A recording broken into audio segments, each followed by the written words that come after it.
चलिए आज क्या लेंगे हम लोग, रिमूवल ऑफ टू, है कि नहीं।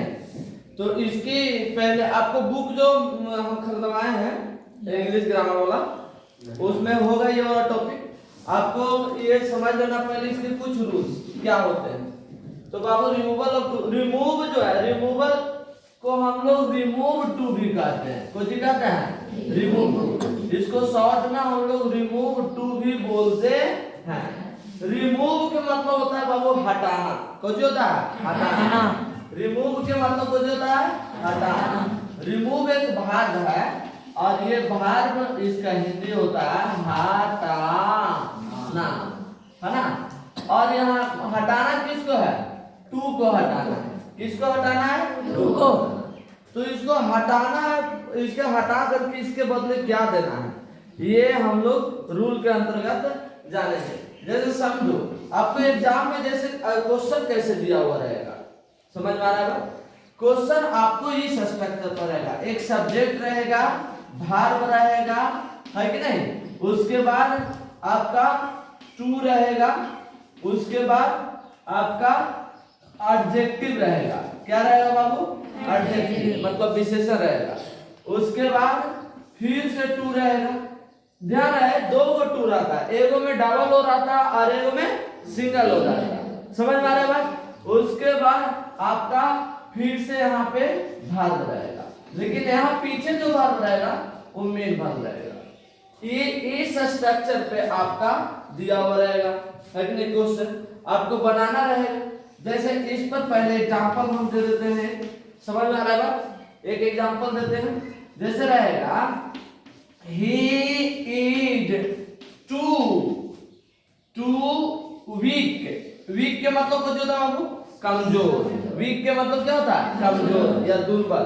तो वीक को क्या है, एक प्रकार का एडजेक्टिव है, विशेषण है। कमजोर क्या है, विशेषण है कि नहीं। टू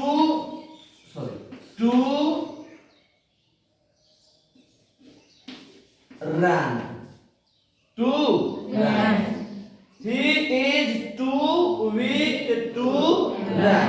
रन को दिए भार है कि नहीं है। अब इसको हम लोग बनाएंगे, तो इसको रिमूव टू बनाएंगे कैसे भाई। तो कुछ नहीं करना है, यहाँ जो सब्जेक्ट लिखा रहेगा वो सब्जेक्ट लिखेंगे उसी तरह से, समझ रहे हो बात। उसके बाद यहाँ वर्ब जो रहेगा वो वर्ब भी लिखेंगे, वही वाला सेम वर्ब लिखेंगे। ओके, उसके बाद क्या करेंगे, हमको रिप्लेस किसको करना है, रिमूव किसको करना है, टू को ना करना है। बाकी तो चेंज नहीं ना करना है। तो इसको हटाएंगे और ये टू को हटाकर इसके बदले सो लिखेंगे। ये टू के बदले क्या लिखे हैं, ध्यान रहे, ये टू के बदले हम लोग क्या लिखते हैं, समझ में आ रहा है बात। उसके बाद यहाँ जो एडजेक्टिव रहेगा इसको तो कुछ नहीं करना है, इसको उसी तरह से लिख देना है जो एडजेक्टिव रहेगा। बात समझ में आ रहा है। उसके बाद ये वाला टू को रिप्लेस, जहां टू आएगा उसको रिप्लेस करना। ये टू को रिप्लेस करेंगे, रिप्लेस मतलब बदलेंगे इसको दैट में। क्या में बदलेंगे, मतलब ये टू को जो बदल गया वो दैट बदल गया। उसके बाद समझ में आ रहा है इतना बात। उसके बाद क्या करना है, यहाँ पे सब्जेक्ट फिर से लिखना है। क्या लिखना है, सब्जेक्ट। वीडियो इधर दिखा, इधर आना, इधर यस। उसके बाद सब्जेक्ट फिर से लिखना है। और सब्जेक्ट यहाँ पे आपको हमेशा ध्यान रहे कि यहाँ पे सब्जेक्ट जो है प्रोनाउन के रूप में होना चाहिए। किस रूप में होना चाहिए, प्रोनाउन। अब कहेंगे आप लोग कि सर यहाँ पे हम कहाँ से सब्जेक्ट लाएंगे। अब वो आपको अलग से नहीं लाना है, यही वाला सब्जेक्ट आपको यहाँ ले जाकर लिखना है। यही वाला सब्जेक्ट आपको लिखना है, जो आगे लिखा रहेगा ना वही सब्जेक्ट आपको वहां दैट के बाद ले जाकर लिखना है। लेकिन इतना थोड़ा सा ध्यान रखना है कि वहां प्रोनाउन लिखना है। अगर कभी कभार यहाँ नाउन रह जाएगा ना तो वहां पे उसका प्रोनाउन लिखेगा। हम एग्जांपल इसको बताएंगे तो दोनों बात बताएंगे। बात समझ में आ रहा है। अब उसके बाद सब्जेक्ट के बाद क्या लिखना है, कैन नोट लिखना है। उधर जगह नहीं था इसलिए यहां से लिख रहा हूं। कैन नोट लिखना है या तो कुड नोट लिखना है। कैन नोट या तो कुड नोट। ध्यान है बाबू, कैन नोट के नाम है जेरा में प्रेजेंट टेंस रहेगा तो कैन नोट, और फिर पास्ट टेंस रहेगा तो कुड नोट। ध्यान रहे प्रेजेंट टेंस मतलब इज आर एम रहेगा, क्या रहेगा? इज आर एम रहेगा तब कैन नॉट, और वाज वेयर रहेगा तब कुड नॉट। बात समझ में आ रहा है? देखो यहाँ इज है तो कैन नॉट लगेगा, could not, can not, clear? उसके बाद पीछे जो भार्ब लिखा रहेगा है ना, वो भार्ब उसी तरह से लिख देना। इतना बात समझ में आया? इसको अपनाएंगे तो पूरा 100% समझ में आएगा। देखो ही है तो बना हम रहे हैं तो ही का ही हो जाएगा ना बाबू। यहाँ ईद है तो ईद उसी तरह से लिख देंगे ना। उसके बाद यहाँ टू है तो टू को कोची में चेंज करना है, सो लिख देना। समझ में आ रहा है बात? उसके बाद यहाँ एडजेक्टिव वीक है तो उसी तरह से ना लिख देंगे, वीक है ना लिखेंगे, लिख देना। उसके बाद फिर से टू आया तो ये टू को कोची में चेंज करेंगे, लिख देना दैट, हो गया। उसके बाद क्या लिखना है? सब्जेक्ट। सब्जेक्ट अलग से लिखना है, नहीं वाला ना तो ही ना है आगे। और ये तो ऑलरेडी पहले से ही प्रोनाउन है, ये प्रोनाउन है ना ही, तो प्रोनाउन रहेगा तो उसको बदला जा सकता है, नाउन रहेगा तब। मान लीजिए ही के जगह राम रहता, ही के जगह कुछ रहता राम, तब यहाँ कुछ लिखते ही लिखते। राम के लिए हम प्रोनाउन क्या यूज करेंगे? ही। बात समझ में आ रहा है?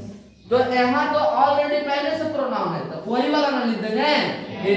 अब देखो यहाँ ईज था कुड नॉट की कैन नॉट, कैन नॉट बोलो कैसे? कैन नॉट हो गया। उसके बाद वर्ब को क्या है? वर्ब है रन, वर्ब में क्या है? बन गया, ये बन गया। समझ में आया? ये समझ में आया? तो चलिए इसका हिंदी क्या हो जाएगा? दोनों का हिंदी सेम होगा बाबू।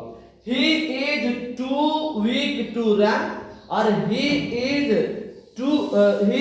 सो weak that he can not run. दोनों का हिंदी एक जैसा होगा। इसका हिंदी होगा कि वह इतना कमजोर है कि दौड़ नहीं सकता है। He is too weak to that he can not क्या रन, वह इतना कमजोर है कि दौड़ नहीं सकता। तो लिख लीजिए आप इसको, ठीक है? चलिए वीडियो स्टॉप करो पहले। नेक्स्ट इसमें डिफरेंस पहला वाला से क्या मात्र इतना ही डिफरेंस है कि इसमें एक अलग से लागू हो गया फोर प्लस ऑब्जेक्ट, है ना? बाकी पहला वाला से है इतने पूरा मिल रहा है, इतने मिल रहा है, भले फोर प्लस तो सारा चीज सेम है। थोड़ा सा समझना क्या है? जो आगे लिखा रहेगा वही वाला लिखना है। फिर से हमको ट्री वर्ब ईद है तो ईद, ये टू को चेंज होगा सो, और हाई यहाँ तो ऐसे एडजेक्टिव वैसे ही ना लिखा जाएगा। हाँ उसके बाद देखो यहाँ फोर प्लस, पहले टू के लिए दैट हो रहा था, अब फोर के लिए दैट होगा। किसके लिए दैट होगा? फोर के लिए। तब दैट लिखते हैं यहाँ पे। दैट के बाद क्या लिखना था? सब्जेक्ट। पहले यहाँ वाला सब्जेक्ट होता था, अब यही वाला ऑब्जेक्ट जो है, यहाँ वाला जो ऑब्जेक्ट है यही सब्जेक्ट हो जाएगा। फोर के बाद जो ऑब्जेक्ट रहता है ना वही वाला सब्जेक्ट। तमी है, तमी का सब्जेक्ट हो जाएगा हो जाएगा बाबू। उसके बाद के जो टू रहेगा उसको बनाते समय रिमूव कर देंगे, यानी हटा देंगे। कुछ करते नहीं हटा देंगे। अब उसके बाद कुछ लिखेंगे कैन नॉट या तो कुड नॉट। यहाँ ईज है तो कुछ हो जाएगा कैन नॉट। उसके बाद पीछे को दिया क्लाइंब है तो क्लाइंब। समझ में आया बात? समझ में बात आया? कुछ नहीं करना, सारा पहले जैसा करना है। यहाँ फोर के लिए दैट लिखना है और फोर के बाद जो ऑब्जेक्ट रहेगा उसको सब्जेक्ट में चेंज करना है, जैसे मी आई हुआ है। उसके बाद ये टू को हटा देना है, खत्म एकदम कर देना है। उसके बाद जो वर्ब रहेगा वो वर्ब लिख देना है, कैन नॉट लिखने के या कुड नॉट लिखने के बाद। यही ना हुआ है? चलिए अगला क्या? बस इतना ही चेंज है कि फोर प्लस ए या एन आर्टिकल और नाउन आ गया लास्ट। अलग कैसे आपको पकड़ने में तो पहचानने में तो आना चाहिए कि कौन वाला रूल पे हमसे ये बनेगा।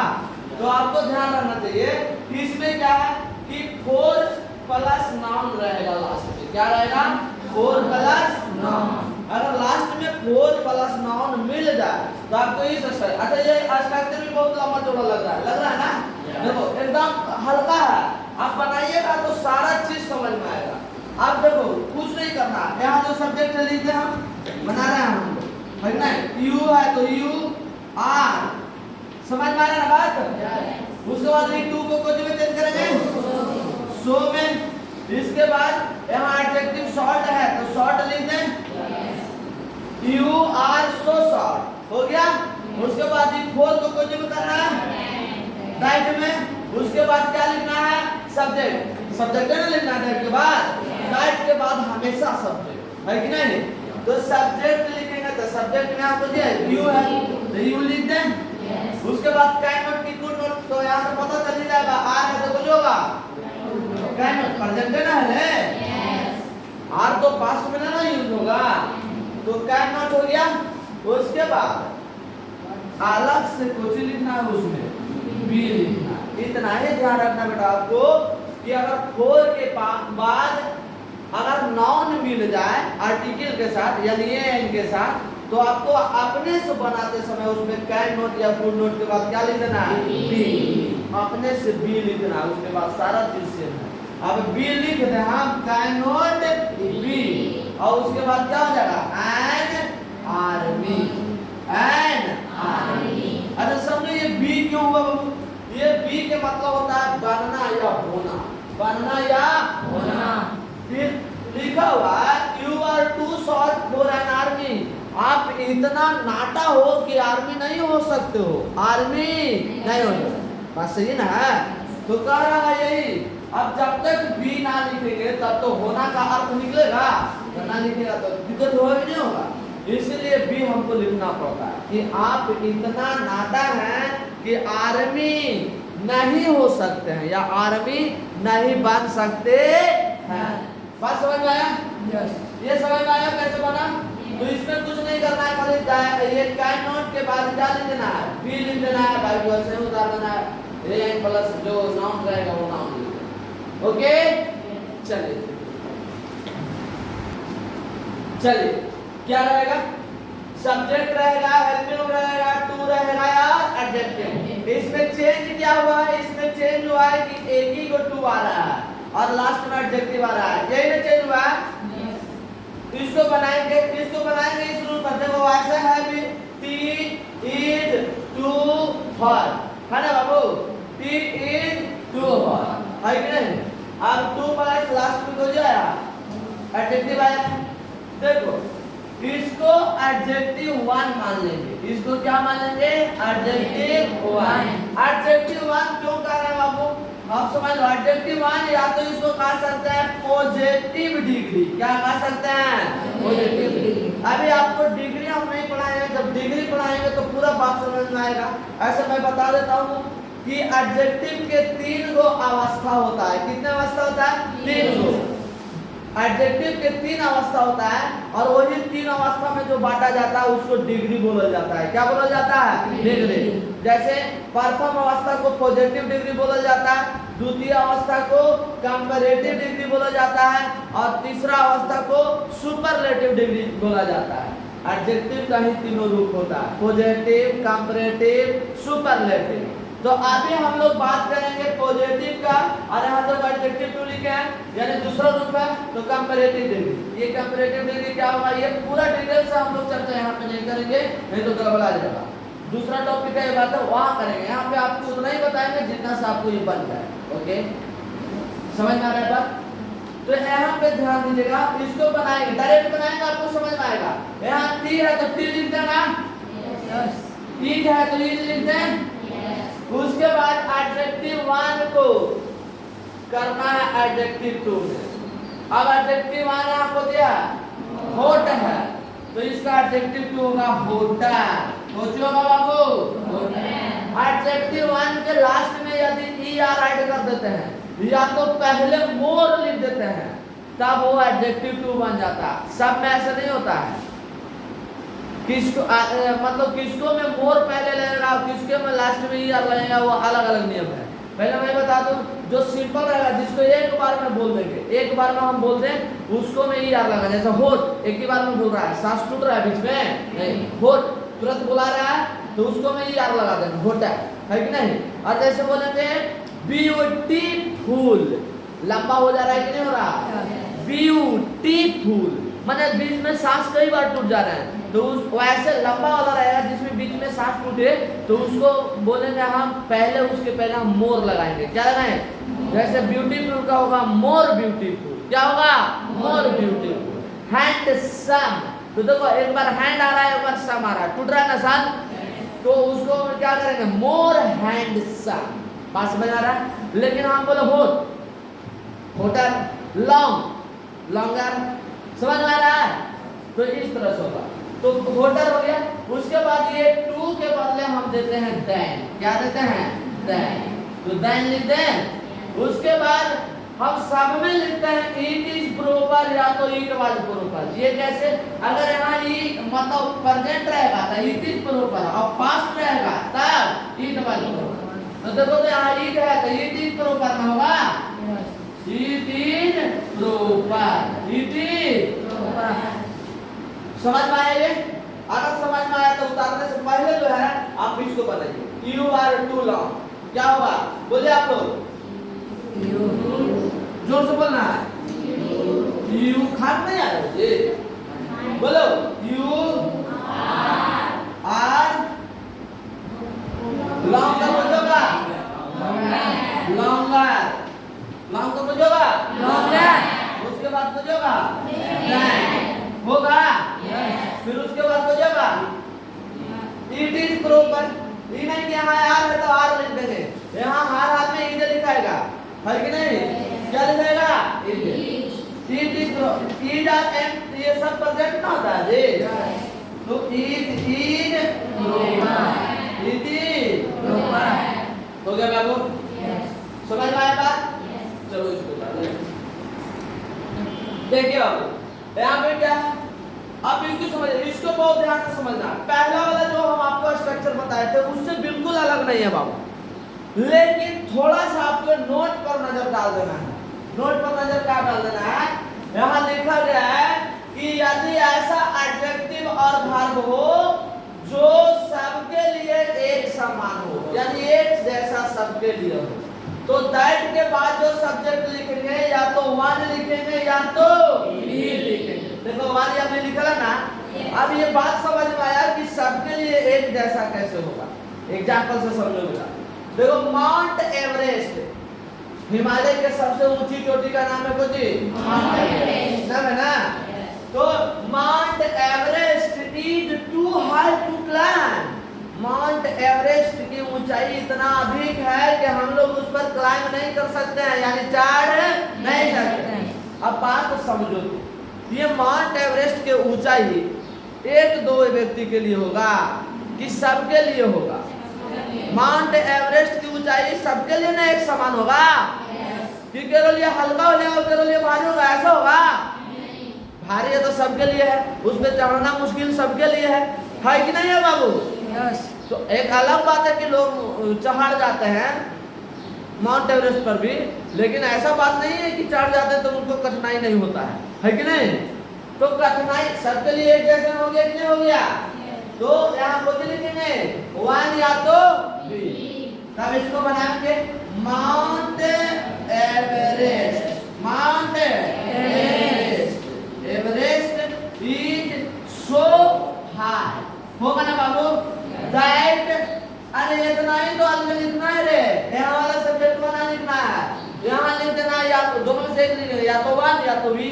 तो यहाँ बी लिखते हैं हम, बी, और कैन नॉट क्या हो जाएगा? क्लाइंब, कैन नॉट क्लाइंब, हो गया? Can not climb. समझ में आया? मतलब हुआ कि माउंट एवरेस्ट इतना ऊंचा है कि हम लोग उस पे चढ़ नहीं सकते। समझ में आया बात? ये बात समझ में आया? तो ये वाला सेंटेंस से पता चल जाएगा। हाँ बाबू, इसमें थोड़ा सा आपको सावधान ये रहना कि हल्का फुल्का भी तुमको उसकी हिंदी समझ में आना चाहिए, तो आप आसानी से स्ट्रक्चर को कर सको, नहीं तो भारी नहीं। आपको बनाते बनाते इतना सारा एग्जाम्पल बनवाया जाएगा, किताब में भी दिया हुआ है, तो सारा क्लियर हो जाएगा। ओके, चलिए ठीक। देखिए, तो ये आपका होमवर्क रह गया रिमूव टू से, ठीक है? ये पांचों हम आपको टास्क बताए, पांचों टास्क एक तो दिए हैं आपको, ये होमवर्क आप कर लीजिएगा। है कि नहीं? Yes. और जो वीडियो देख रहे हैं वो वीडियो में स्क्रीनशॉट करके आपको कर लेना है इसका होमवर्क। ओके, आज इतना ही था।